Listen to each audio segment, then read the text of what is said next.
guys! Today, we'll be recapping a story called I Became the Contract Daughter of the Soon-to-be Ruined Family. Please like the video and subscribe to the channel. It helps us a lot. Enjoy!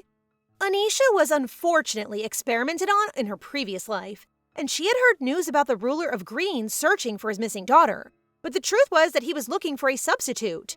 How did she know that? Duke Aubrey has chosen her as a substitute in her second life. He lost his daughter before she was 1, yet as narcissistic as he is, he believes she must be like him, a genius. That being said, he hands our little cutie pie a blank test paper and declares that if she passes his test, she can live as his daughter for the next 5 years, following which he will support her education abroad. For his first question, he asks her age, but it seems this little one isn't quite sure, so she says 10. The Duke straight up tells her that his daughter is 11, so she better keep that in mind. Guess what this guy asks next? A math question like the classic, if you have 5 apples and she eats 2, but spicing it up with a knife, some murderers, and a little killing action to make it gruesome. Surprisingly, Anisha knows the answer, so she begins scribbling on the paper. But before we jump into the story, allow me to tell you about our girl's traumatic past life. Her body was covered in runes, as she was the sole survivor of a mad scientist's experiment. As a result, her childhood memories gradually faded away, but she bravely faced the gruesome experiments until she turned 24, believing that the scientist was her father. However, she eventually realized that her sole purpose was to serve as a vessel for the soul of the scientist's deceased wife. She died on the laboratory table, filled with rage and pain, but as she opened her eyes, she returned as a pretty little green-haired girl. She went back in time to when she first attended the orphanage, bringing with her knowledge of roughly 10 years of important future events from the newspapers the crazy scientist used to buy. As a result, she recognizes the long green-haired braided daddy in front of her as Duke Shakol Aubrey, the second most powerful man in the imperial family. He oversees half of the empire's trade, and despite being the youngest of 3 brothers, he eventually became the family's head.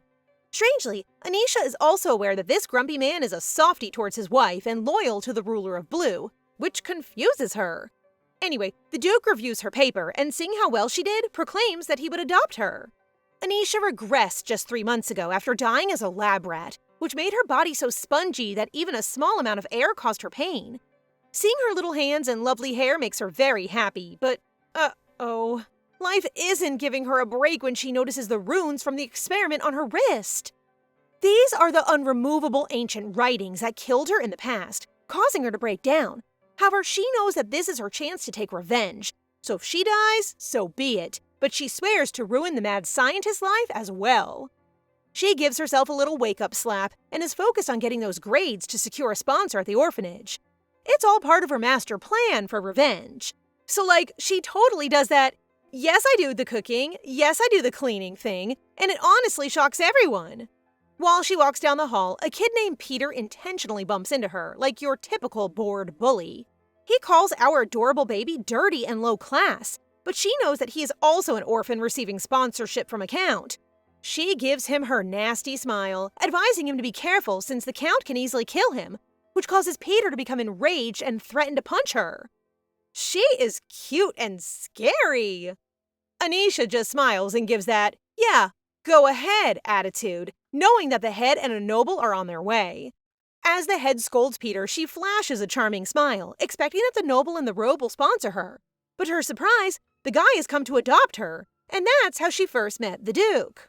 Back to the present, Anisha is now in the carriage with the Duke, which puzzles her because she is leaving the orphanage without the usual 1-month training before adoption. Anyway, based on what she remembers from her previous life, the Duke will die and his entire dukedom will be wiped out. So in a way, they're both headed to the afterlife. Dear novel gods, I pray for fluff and no angst. Amen. The Duke's wife will die, leaving him so sad that at a hunting tournament held by the imperial family, his power will become uncontrollable, nearly murdering an imperial member. In the end, Duke Argo, the ruler of Blue, killed Duke Aubrey, and the power of Green was considered evil. Thus, they entirely destroyed House Aubrey. Following then, the story continues with the appearance of the female lead with the power of Green. Anisha gets confused by her own thoughts because she isn't sure why she spoke of a female lead when she isn't in a novel whatsoever. So she concludes it must be the experiment's side effects. Wait, is this her third life? Did she get isekai'd but forgot about it and now she's regressed? Interesting. The Duke informs Anisha that she is now Annette Aubrey and that she should address him as father and his wife as mother when they return home. When the Duke clearly urges her to act diligently as his daughter, Anisha becomes interested and asks whether it would be easier for him if he could just find his daughter. However, it appears that he did find her, but she had already died, and he can't bring himself to tell his wife. He then reminds her that she has an older brother who is aware that she's a fake, and that if she requires assistance, she can simply ask him. As soon as they arrive at the Grand Aubrey mansion, she is met by the beautiful, emotional Duchess Rosanna. Anisha can feel the Duke's concern that she may make a mistake, so as an orphan meeting her parents, she knows exactly how to react. Hide behind the Duke, cry, tilt her head, and ask if she is her mother. Anisha has the Duchess's gray eyes and the Duke's green hair, so perhaps she is their daughter? Sir, may we please do a DNA test? Anyway, Anisha knows she has nailed it when the Duchess begins to tremble as she introduces herself and apologizes for taking them so long to find her. Anisha then runs to hug her mom, and even though this is all an act, she can't help but feel cozy in her embrace. The Duke suggests that the two take a break, noting that their daughter might be feeling overwhelmed. The Duchess quickly agrees and decides to rest as well, considering her own health isn't the best either. After that, the Duke becomes concerned that Anisha actually cried, prompting her to cross her arms and declare that it's all part of her sweet, innocent, and genius act, which truly surprises him. He then lets the servants know that his daughter has arrived, so they should take great care of her, ensuring she has not a single scratch on her.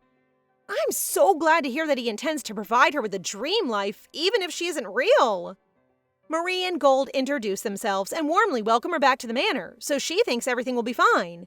But whoopsie, she is now screaming and refuses to allow her maids to assist her in bathing because she's worried that if she removes her clothes, they'll notice the cursed pattern. As a result, she pretends to be a sweet girl and confides in them about her embarrassment, which convinces them to just prepare her bathwater.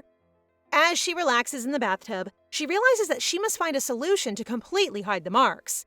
Suddenly, she recalls the chameleon slime, invented by an eccentric scientist.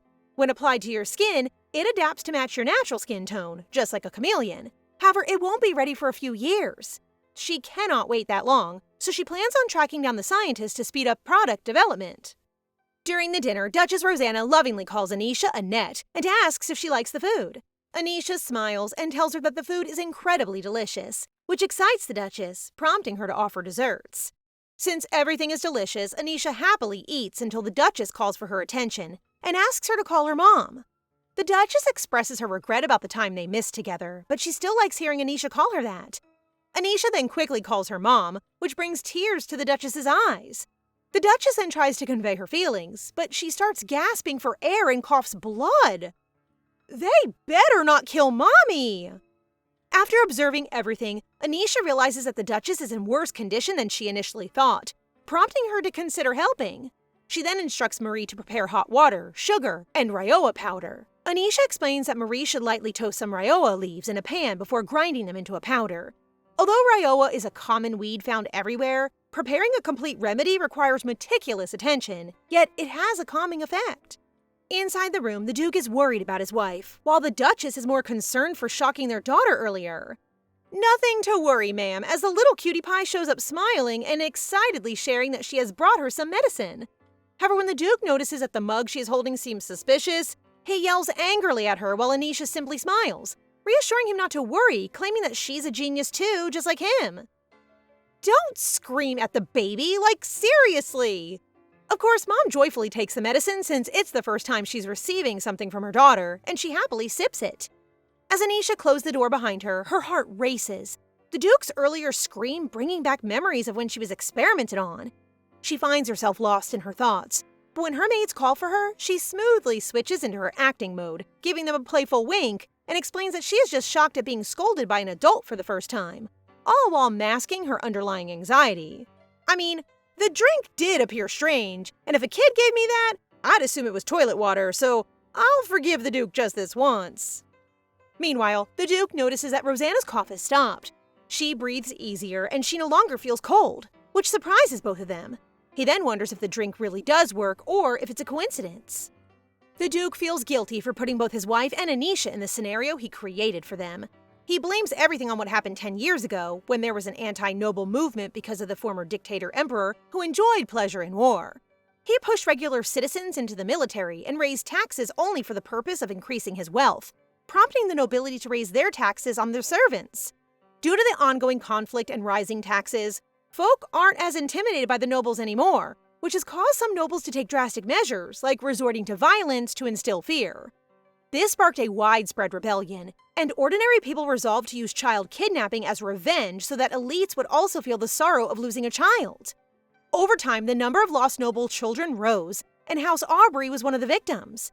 During the crisis, a marquess who discovered his only son had died organized a rebellion, and the nobility put the young prince, who was barely in his teens, on the throne. With the fall of the tyrant, some of the missing children returned, but Duke Aubrey's daughter and Duke Argo's son did not. Not long after, House Argo discovered his lost son, so Rosanna regained hope that their daughter was still alive. But Duke Aubrey lacked the heart to inform her that their daughter's burnt body, together with the necklace they gave her, had already been discovered. To see his wife smile again, he chose to hide the truth. So when he discovered a child with green hair about his daughter's age, he grabbed his chance. He almost believed that Anisha was their daughter, but he repressed the thought since his daughter's eyes are purple, much like his. And unless she had been experimented on, her eyes would not change. Sir, I know this sounds wild, but she was. Oh my gosh, that last line proves she's the real daughter. Anyway, the Duke is startled to learn from Marie that Anisha came up with the remedy.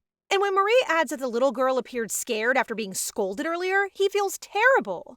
He admits it's annoying, but also wonders what kids prefer nowadays. And ta-da, he showers Anisha with sweets in the middle of the night. With furrowed brows, he asks as to how she's feeling, leading her to suspect that he is a tsundere trying to apologize to her, in which case she expresses gratitude with twinkling eyes and a smile.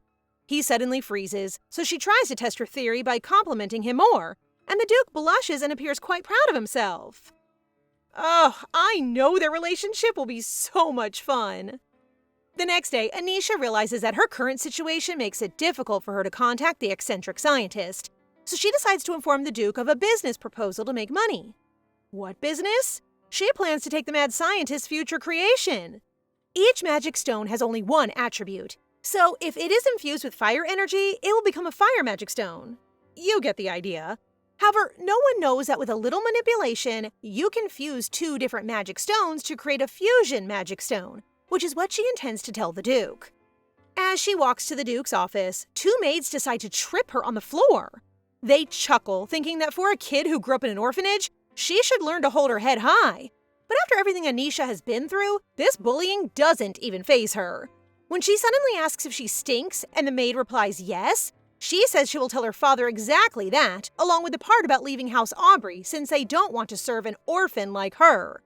She then gives a cold voice and an evil look, asking if they see her as a pushover. I love it when she drops her mask. Go, girl! The maids are upset, claiming she might be a fake, but Anisha's not about to waste her time arguing. She's just going to tell the Duke that they're questioning his actions, which makes them kinda awkwardly apologize. Nuh-uh, there's a right way to say sorry. So with her cute little face, she's like, should I keep looking up at you guys? This just makes the maids super mad because it means they have to kneel down to her. As they should. As they kneel down, our cheeky girl walks away, stating she would still report this to her father because who said she forgives them? So small, yet so evil. Love her. The truth is that she is simply scaring them, but she's not going to inform the Duke about it because he might see her as a troublemaker. Anyway, she walks to the kitchen and meets the sous chef, which prompts her to make a deal with him. He lets her use the kitchen in exchange for her telling him the secret to making cheap meat taste like Michelin. This secret comes from a barbarian who will visit the Empire in 3 years. But hey, it's one of the perks of being a regressed lady, and she plans to use it to gain points from the Duke.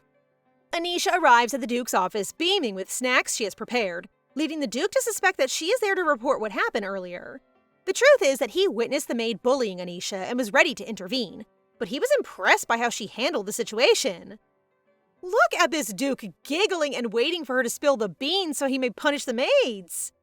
Anyway, he tries the beef stew and is shocked by how tasty it is. After that, he eats the dessert with tea, and Anisha uses the chance to request something that the Duke believes is about the maid. They say, I'll fire them, and I found something that can be turned into a business at the same time, which confuses both of them, but the Duke allows her to continue speaking. She informs him about combining magic stones as a business idea, and as a businessman, he resolves to hear more about it.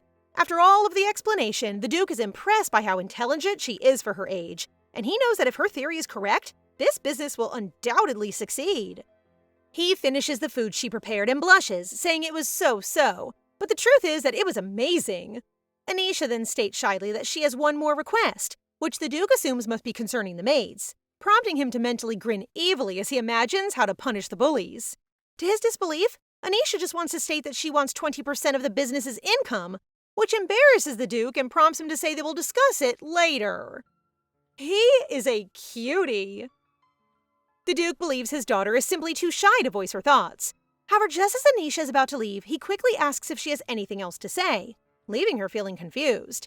She guesses it's about the incident, so she bows and apologizes for serving the Duchess a drink without permission, prompting the Duke to do another meme face. Sir, just fire the maids already! Although the Ryo was merely a weed, Anisha clarifies that the drink can provide some relief for symptoms like those experienced by the Duchess. She also cautions that Ryoa tea should not be consumed frequently, as it loses its effectiveness if a tolerance is developed. Therefore, it's best reserved for times when the pain is at its worst. Anisha then remembers that Rosanna Aubrey is expected to pass away in 5 years, and 2 years later, Shakal Aubrey will also be gone, while Anisha thinks she might just have 6 or 7 years left at most. Gosh, everyone is dying in this story! After that, she decides to leave without ever mentioning the maids, which makes the Duke so speechless. While walking through the corridor, she meets the 13-year-old heir of House Aubrey, who's also the second male lead and would later become a traveling knight who meets the female lead. Anisha gasps for air, finding it strange that such unusual bits of information keep popping up in her mind. She pushes those thoughts aside and puts on a smile, saying hello to the young man in front of her. However, Enos coldly calls her substitute and teases her about still looking shabby even when dressed up. She just smiles at him and says that if he's finished judging, she's off because she doesn't have time to play around with him. So sassy! Anisha stares confidently at Enos, knowing that the Duke really loves the Duchess, and for her sake, he will not dare kick her out, which means Enos's bullying poses no threat to her. So, she straight out tells him that she doesn't feel the need to impress him, which makes Enos emphasize how important it is to be on his side. Anisha quickly realizes that this behavior comes from his position as the rightful heir and legitimate son of House Aubrey. This makes our girly pop sigh and cross her arms as she declares that she has no intention of ever bowing to him, before reminding him that if she disappears, the Duchess will be so shocked that she'll collapse. Anisha has only 2 goals in mind, and that is to get her revenge and her freedom so she can live with no regrets until the time comes that she dies. However, to her surprise, Enos looks at her with anger and quickly grabs her, making her realize that this boy loves his mom, so she made a mistake of mentioning the Duchess collapsing. Luckily, the Duchess calls her name, and seeing them in that position makes her curious about what's happening. Our girl beams with joy, dashes over to the Duchess while calling her mom, and hugs her lovingly. The Duchess then invites Enos to join them, and he promptly complies. Aw, look at them! Did Mom's genes even try? Wouldn't it be cute if Enos had pink hair? Anisha is surprised to see the arrogant Enos liking the hug moment, so when their mother asks him to explain why he was holding a net that way, Anisha decides to help him. So Anisha smiles and tells the Duchess that she is merely greeting her brother, while Enos spots some dust in her hair and tries to brush it away. Afterward, the Duchess leaves Enos and Anisha to see the Duke, reminding Enos to look after his sister as they both watch her go. However, once the Duchess is out of sight, both of these kids' smiling faces immediately drop. Pretending to be nice in front of their mom is so siblings-coded. Anisha quickly turns around, prompting Enos to ask where she's going. Anisha replies that she's heading to her room, but Enos, with a hint of sadness, questions whether she truly believes that behaving that way will make them a family. Initially, Anisha feels confused by Enos's words, but she soon realizes that he's worried she might threaten his position and is trying to protect his status. No, I think he wants to try the family thing with you. Anisha gives him a firm no and smiles as she expresses that she has no intention of becoming a family with him. Stepping forward, she reassures him that even if he begs for it, she will never be part of his family, so he doesn't need to worry. Actually, Anisha thinks that the idea of having a family seems unrealistic, especially since she anticipates living only 6 to 7 more years. Instead, she plans to use the Aubrey family to carry out her revenge. Therefore, she advises him to act appropriately in front of his mother and not be awkward, just like he did earlier, leaving him stunned. That evening at dinner, the Duke has heard about Enos clinging earlier to his mother despite knowing about her illness, which makes the little boy quickly apologize for his actions. As Anisha listens to them, she can't help but think that this is why Enos will grow up not feeling loved, although she knows the Duke loves his son, especially when he goes berserk. Suddenly, an image of a collapsing palace appears in her mind, as if she knows what is going to happen, prompting her to pause and get shocked. But her thoughts are cut short as the Duke calls her name. She instantly states that she's already full, which makes the Duke wonder if she eats like this at the orphanage, prompting her to elaborate that she does so her body does not feel heavy given that she has to attend lessons and work at the orphanage. The boys are startled, and when the Duke says she will start attending classes next week, she simply nods yes, leaving him wondering why she never asks questions.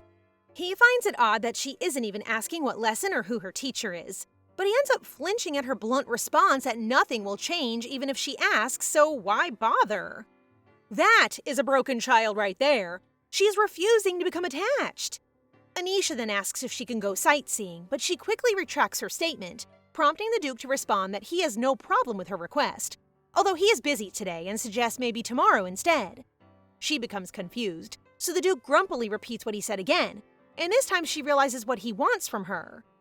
Look at her lips quivering, but here goes nothing. She uses her cute face to ask him to take her to the capital, and indeed, this is exactly what the Duke wants, since look at him blushing and accepting her request. Anisha looks behind her and sees her not-so-big brother pouting and clearly jealous of her. He looks adorable here, though. After their meal, Enos continues to follow her, expressing his frustration that his dad has never taken him to the capital, which is beginning to irritate Anisha, so she decides to clear up the misunderstanding. No, Enos is such a baby who needs some love.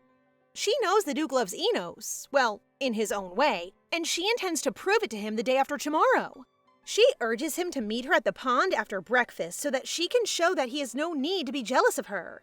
Now that she's in her room, she intends to make sense of all this male and female lead thing, since she can't get it all out of her head. She has an idea about Duke Shakal's future from the newspaper she read earlier, but it does not focus on his struggles or his difficulties with trusting others. Just like earlier, she's puzzled about why she feels so sure that the Duke loves his son. Out of nowhere, a sparkling magic circle emerges from the cursed tattoo on her wrist, and before she realizes it, she finds herself in a bright white space, almost like a whole new dimension. She then hears someone giggling, so she quickly checks to see where it's coming from, and is surprised to see a pitch-black kid. He happily introduces himself as the administrator and lets her know that she's in the record library, a special place that only he and she can access. Behind Anisha, there's a big stack of bookshelves, and suddenly, a black book floats towards her. Curious, she decides to read it, and it turns out to be a diary revealing that the author lost to a scam and tragically died after being hit by a bus. Out of nowhere, the book starts flipping its pages by itself, and she feels a shiver as the diary's author praises Shakal for his incredible act of bravery in stabbing himself to save his son. The writer is also saddened that a good father such as Shakal has died, compared to her family, who are constantly trying to take her money. I'm pretty sure this is her diary in the modern world, and we now know that Mr. Buskun has her isekai'd. Anisha is smart enough to recognize that the author of the diary is writing a review of the novel Green Bud, but what truly concerns her is the mention of House Aubrey adopting their lost daughter. There is also a female lead and someone named Key, which sparks her interest, but she can't continue reading because the book starts giving her electric shocks.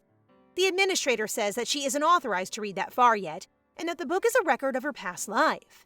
No one is allowed to see their former lives, but it looks like our girl is a special case, since she has lived numerous lifetimes, and while she has forgotten everything, her soul retains the memories. The shadow boy starts lagging, signaling that their time is up, so he says farewell and names Anisha his partner. When she wakes up, it's already morning, but at least now she knows that she's inside a novel she read in her past life. She is really curious about who Key is, and wonders if she's the real daughter or the female lead of the novel. But for now, it's time to go sightseeing with Daddy. The Duke mentions that she looks presentable, which definitely means she looks cute today. He then quietly gazes at her, making her realize he's hoping for a compliment in return. He is such a tsundere. She clears her throat and beams, complimenting how elegant he looks today, which makes her father smile smugly, while she looks so done with him. During the ride, the Duke asks about her plans, and she suggests perhaps visiting a clothing or jewelry store, followed by some snacks. But the truth is, she just wants to stroll around. Due to her somewhat impulsive request, she is feeling quite stressed now that the Duke has purchased all the pink dresses in a store and is eager to buy everything in a jewelry store. Thankfully, when she says she only wants to walk around with him while holding onto his shirt, the Duke agrees. While on the carriage, Anisha begs that they return the clothes he purchased, claiming that it is a waste of money since she will only be living with them for 5 years. She is really sticking to their contract, huh? Hearing this makes the Duke frown a bit, so he informs her that she may just take everything with her and throw it away if she likes. He doesn't wait for her response and simply guides her down the carriage for their walk, while Anisha notes that he's walking slowly so he may walk alongside her. Our little girl blushes at the thought of it, and her small little hand goes out to hold her daddy's hand, but is unable to do so when she's startled by a scream and hiss. A vendor seems to be kicking a caged creature, which she recognizes as one of the mad scientist's test subjects, a chimera. Aw, that's such a cute little kitty! The poor little kitten is actually a prototype of chimeras that the mad scientist will create for killing. The Duke sees her gazing at the chimera and offers to give her anything she wants, but she misinterprets his offer as an invitation to go shopping again, so she quickly declines. She asks if they can head home now, and he happily agrees, taking her hand as they stroll back to the carriage. Oh, he really saw her trying to hold his hand earlier. Still, Anisha can't help but think about the abandoned chimera, as it brings back memories of her past life with the mad scientist. I seriously wish she brought the baby chimera home. The next day, Enos waits by the pond as planned, and when Anisha finally arrives, he expresses that he feels his father doesn't really love him. Our little green pea flashes her sweet smile before grabbing Enos and telling him that he needs to die. She tells him with confidence that regardless of what happens to them at this moment, she believes the Duke will call his name first and rescue him. And just like that, she pulls him with her into the water. The pond is deep and freezing, but while Enos, who doesn't know how to swim, is fighting for his life, Anisha is just calm. This girl is really going to great lengths just to prove love, and that's sad. Just as she expected, the Duke comes to Enos' rescue, which really catches Enos off guard. It's also surprising that his father knows he dislikes water, even though he's never shared that with anyone. As his father wraps him in a hug, the boy is filled with wonder at seeing his dad so concerned for him. He then snaps out of it and explains that he and Annette were just playing and accidentally tumbled into the water. Anisha, who's still sinking, just found out she doesn't know how to swim either, but she's happy to have won the bet. She doesn't expect anyone to lend a hand, which leads her to find comfort in the idea that if she were to pass away now, there would be no more pain or revenge, just a sense of peace. This is just heartbreaking. Please shower this poor child with love. She is so surprised when she opens her eyes and realizes she's still alive after being saved by the Duke.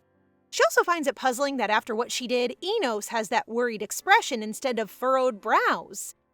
The doctor says Anisha should rest in bed for 5 days, and both Marie and Gold are really encouraging her to stick it out, so all she can do is let out a sigh. What's even more concerning for her is that she's in the same room with Enos, who opens up about her dangerous plan. She apologizes and explains that she pushed him based on her calculations that he would not die.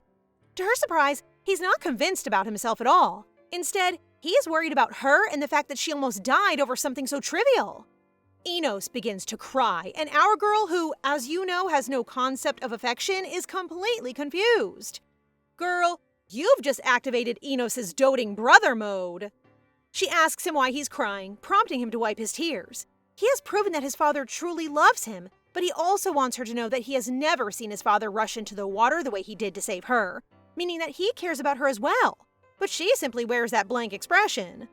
Enos then apologizes for labeling her a fake and claims that he now accepts her as his little sister, even though she's like, no thanks. Then, he hits her with that proud smile, acting like she should feel super lucky to have an awesome brother like him. Like father like son indeed. Today, Anisha can't stop thinking about the poor chimera, so she asks Marie and Gold if she can go out. To her surprise, the maids allow her to go, even without the Duke's permission. I'm really happy she remembered the chimera. When they get to the capital, Anisha kindly asks Marie and Gold to wait for her outside the sketchy store, and they agree. What in the helly? This could be dangerous for a child, so it would be ideal to arm her with a guard. When she walks into the store, she notices that the chimera isn't feeling its best, so the owner decides to lower the price to $5 million. Our girl, not having that kind of money, asks if he has the proper permits to sell rare animals. She mentions that she might need to report his shop to the authorities, which prompts the owner to lower the price to $3 million. Anisha mentioned that the price isn't low enough for her, as she only has $300,000. Since the owner isn't willing to sell at that price, she playfully threatens that she could report him to earn some reward money for the chimera. Thanks to her negotiation skills, the owner has no choice but to sell it at her price, so she walks away triumphantly, saying that she'll come back in a week. He really got played by a child! Our girl doesn't have a plan or any money right now, so she needs to figure out a way to earn some cash this week to bring home the sweet little kitty. That evening, Marie and Gold share with the Duke that Anisha went to the capital to see the chimera, which leaves him feeling a bit disappointed that Anisha didn't mention that she wanted to have a pet. Anyway, he asks the maids to keep looking after his daughter, and wow! It turns out that these twin buns are actually Green Wind Knights. The Green Wind is a special group that is dedicated to House Aubrey, and they are recognized for their amazing skills that can easily surpass those of 20 knights. Alright, I'm no longer upset about them not assigning a guard with her. The Duke thinks Anisha might try to bring him food again as a little bribe, so he calls Chatron to his office and lets her know that if his daughter heads to the kitchen again, they should whip up something light for her.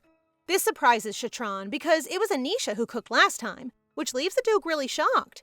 Chatron happily adds that the reason their meat is more flavorful now is all thanks to Anisha's secret method. The chef snickers, thinking that the Duke may have been somewhat grumpy about Anisha's cooking. Indeed, the Duke does not deny it and now feels awful for having acted that way. He walks into Anisha's room looking a bit awkward as he gently reminds her that they'll be heading north in just 2 days. House Aubrey and House Argo share a teleportation circle, making the trip super simple. He lets her know that she'll also get to meet Duke Argo's son, who is 2 years older than her. Capel Argo was one of the unfortunate children who fell victim to kidnapping. Abandoned in a forest packed with monsters, he grew up among them and took on their beastly traits. One day, his monster mother was killed by an assassin group, who then took him in and trained him as a killer from a very young age. The Duke then gives her a necklace, and her eyes light up at its beauty. When she asks what it's for, this shy Zundari just says he picked it up along the way. She likes it, and while wearing it, she expresses her gratitude to her father. Darling, please do not sell that, okay? The Duke feels a warm flush at Anisha's appreciation, but he quickly dismisses it as he shares the meaning of the power of green. She discovers that their empire is made up of 4 founding families, each holding unique powers that help maintain balance in their nation. The House Aubrey has a wonderful ability of green, allowing them to control plants and heal most injuries. House Argo wields the power of blue, giving them control over water. House Igna, with their red power, governs fire and destruction, while House Adius, with their black power, controls darkness. Now that she thinks about it, she feels thankful to have been adopted by the grumpy, narcissistic Shakal Aubrey.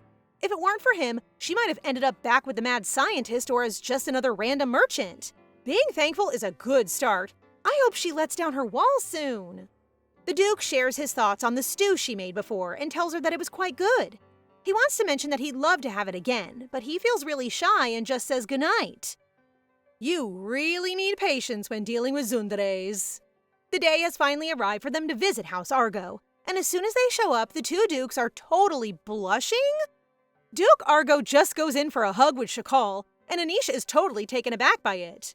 What in the BL scene is this? My lords, you're not cheating on your wives, right? Anyway, Duke Argo then greets Anisha warmly before heading to the dining area, and while they wait for Capel, he asks her to start calling him Uncle Alf. Anisha is surprised to hear someone growling outside, which Duke Alf notices and decides to look into as her father explains to her that it is the son who's having trouble learning basic human skills, such as conversing.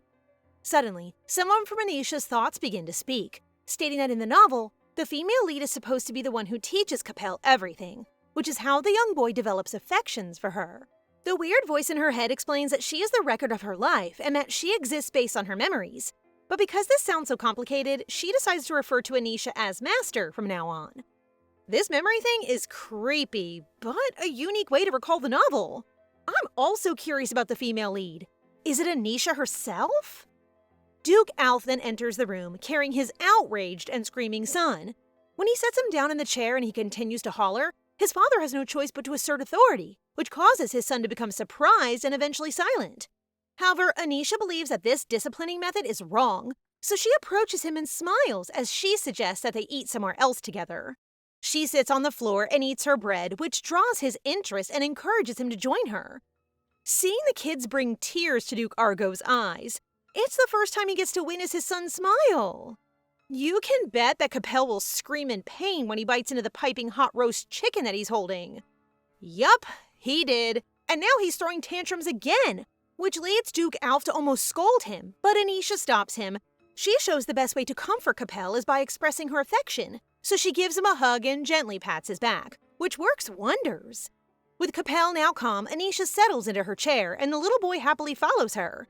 Just like that, dinner time becomes a peaceful moment.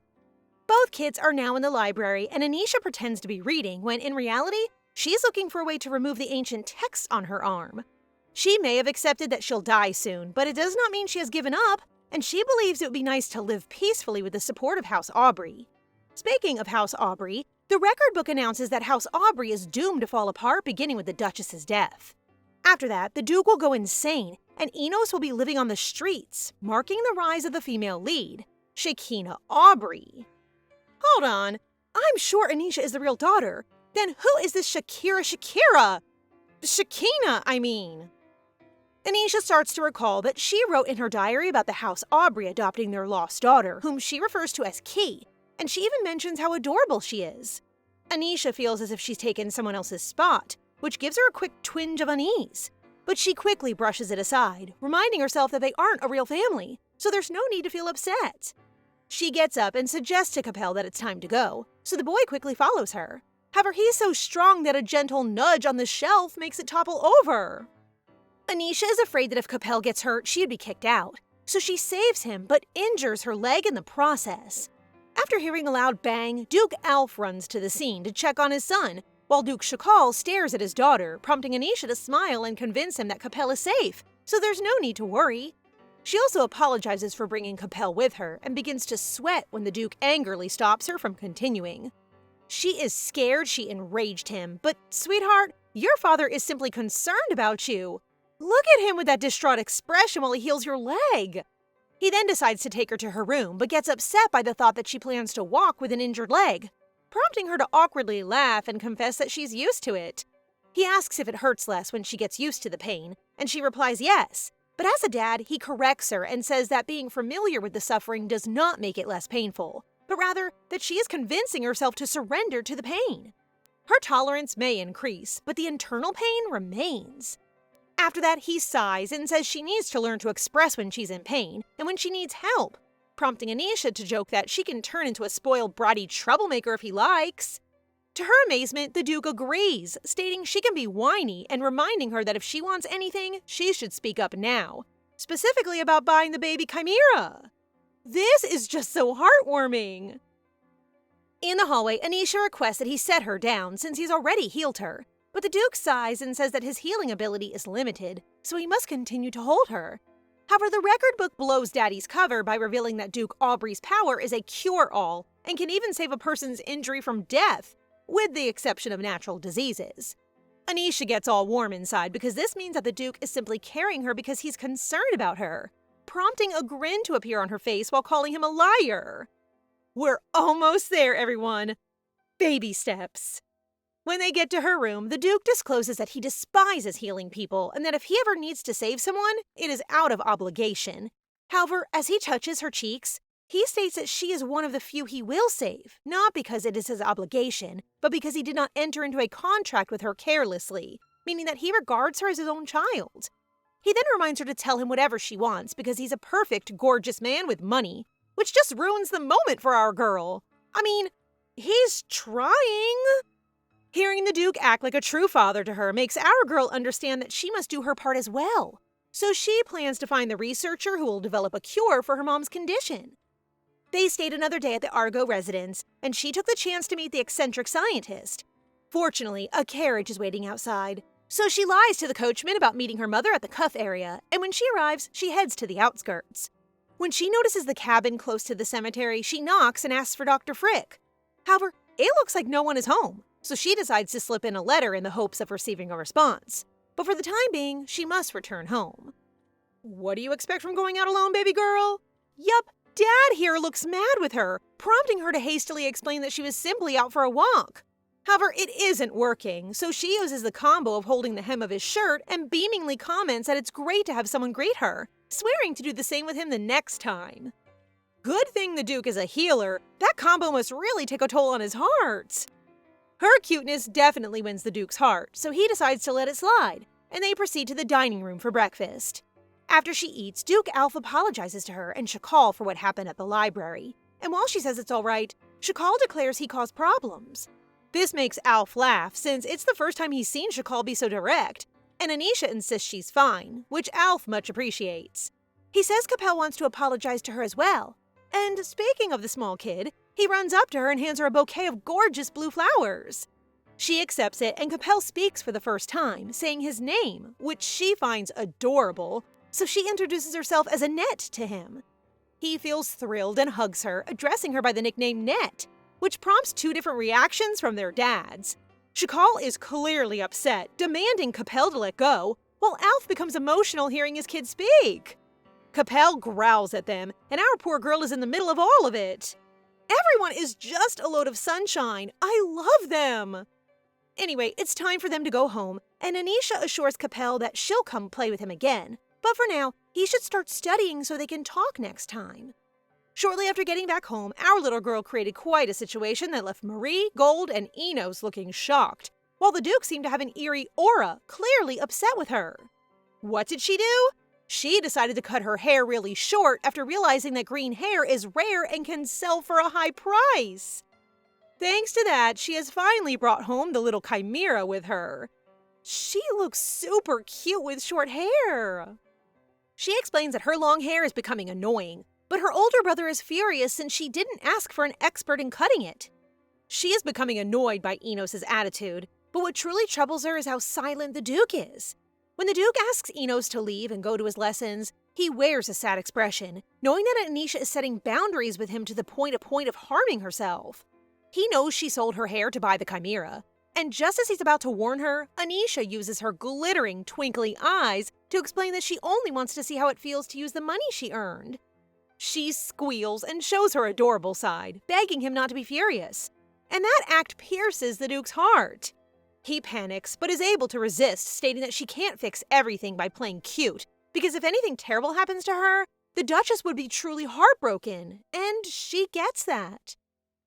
Now that's clear, he mentions that he did some research on the creature and discovered it has no scientific name, which leads Anisha to carry it, claiming it's a rare animal. This cute little one totally reminds me of Sukuna with those marks on its body, if you all know what I'm talking about. She then shares her past, mentioning how the kitty looked so pitiful in the cage that it reminded her of her own time at the orphanage, which really tugs at her daddy's heart. Yay! We're keeping the adorable kitty! At dinner, the Duke asks about how she discovered the composite magic stones, causing her to flinch a bit. He has done some tests, and it looks like her theory was correct. However, Anisha is unable to disclose that she learned it from the mad scientist, so she just says that she came across it on her own. This makes the Duke chuckle as he realizes she's hiding a secret. Regardless, the business will be commercialized soon, so he hands her the contract for it. Anisha is really hoping to get 20%, but what she's read has left her feeling quite confused. She even wonders if there might have been a typo, since it mentions that she would receive 100% of the profit. The Duke pretends to be confused, urging her to approach him and present the contract, which brings a smile to Daddy's face as he finally gets a taste of what it's like to be close to her. Why is his expression making me want to cry? Anisha gets taken aback, but she chooses to brush it off and simply mentions that he's being very generous by giving her 100% of the business. Shakal smiles, and I really love the gentle expression on his face as he explains that he has come to the conclusion that since she doesn't want to accept anything from him, creating a business for her to earn her own money should do the trick. If that's the case, Anisha would like to make a few adjustments to the contract so that if anything happens to her, all the rights would be transferred to House Aubrey. This makes the Duke a bit grumpy, leading her to clarify that it will simply serve as a backup plan, so he chooses to go along with it. Anisha thanks him with a smile, and the Duke mentions that this is to show his appreciation for her excellent work.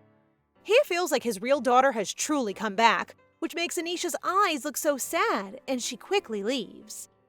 Sir, please choose your words wisely. My sweet little one seems so down as she strolls down the hallway, and the Duke's words remind her that she is simply a contract adoptee. She was beginning to warm up to him, and now we're back to zero. She gathers her thoughts and feels content that everything is still unfolding as she hoped, because once the composite magic stone is made public, she is confident that an invitation to the Imperial Scholar Association will come her way. In her past life, the mad scientist will win the Scholar of the Year because of the magic stone, but she's not sorry at all for stealing it. She's really looking forward to seeing how he will react to it. Her attention shifts to the chimera who clings to her, and she chooses to give the name Chess. Chess gives her a tiny boop on the nose and suddenly makes the ground green, but it vanishes just in time for Enos to arrive. Big Bro wants to have snacks with her, but she immediately declines, prompting him to tell her a long story about how someone gave him a limited edition of animal cookies. This father and son don't know how to be honest about their feelings, but Anisha eventually agrees, making Enos clearly happy, and he quickly goes to prepare everything in his room. Anisha watches him leave and smiles, realizing how much she has grown to care about the Aubrey family. Pedro, the butler, gives Daddy a score of -5 because what he said earlier seemed to imply that Anisha is just a replacement for his daughter. As a result, the Duke is now standing in front of the confused Anisha, and he decides to be more honest, stating that while she makes him feel like his daughter has returned, he never expected her to be the same as his daughter. It seems complicated, but all he wants to say is that Anisha is her own person, which warms her heart and prompts her to wonder if he likes her now. It seems like this could turn into a lovely chat, but the Duke surprises us once more by expressing that he does not like anything. He feels that everything he likes turns into a weakness that ultimately suffocates and abandons him behind. Great, you just made it worse! Well, he mentioned it himself, so Anisha points out that they shouldn't get too close since they'll be parting ways in 5 years anyway, and he agrees, making her understand that this man is very out of reach. Once she departs, Enos, who appears to have overheard their chat, becomes very frustrated with his dad's response to Anisha, and it seems he's unaware of the 5-year contract. Today, Anisha consults the record book and discovers that Key is the real daughter of House Aubrey, prompting her to consider just finding her and earning a reward from House Aubrey. Anisha also discovers that in the novel, Shekinah, despite being fake, was regarded as the real daughter, and this remains true until she can locate the real one, who is Key. What if Anisha is actually Key? The Duke then shares with her about the upcoming White season, where the 4 ducal houses and the Emperor will come together to discuss important matters. It takes place twice a year for 5 days, and during that time, the Duke will be staying in the Imperial Palace. Next, he hands her all the letters meant for her, which are mostly about tea parties. But guess what? One of them is an invitation to the Imperial Scholars Association. And not only that, the Duke happily shares that she actually won the Scholar of the Year award. I cannot wait to see how hideous the crazy scientist is. The White season takes place in a special area of the Imperial Palace, where they can hold serious discussions. But the truth is that this twice-a-year meeting is only for the Dukes and Emperor to brag about their children. Why is this gathering so unserious? Duke Igna, with his fiery hair, proudly shares that his firstborn won a swordsmanship tournament, while Duke Argo blushes as he mentions that his son can now eat at the table, which they consider worth celebrating. However, Duke Adius, with his slick black hair, counters that it's not as impressive as his son winning a magic contest. The Emperor chimes in, saying that the Prince and Princess are the absolute cutest of them all. Of course, Duke Aubrey is not one to shy away from a little boasting. He happily shares how Anisha cooked a delightful meal for him. They enjoyed a lovely stroll in the capital, and now they're off to the Imperial Scholars Association together. He's calling her annoying, but his face is totally giving away that he thinks his daughter is the absolute best, and it leaves everyone shook. No drama, just good vibes with dads showing off their kids. They then receive a report that a guest has arrived, whom Duke Shakal asks to be sent away since they're in the middle of a so-called meeting. However, when he hears his daughter's voice, he quickly rushes to her, surprising the other dads who see him so shaken for the first time. Duke Igna decides to have a little fun, so he decides to say hello to our adorable munchkin. She smiles and greets the Duke, which quickly captures his heart, prompting him to ask Duke Aubrey whether they should become in-laws. Anyway, Anisha is here to bring her father lunch as he has been complaining about it since this morning, claiming that her cooking is better than imperial food.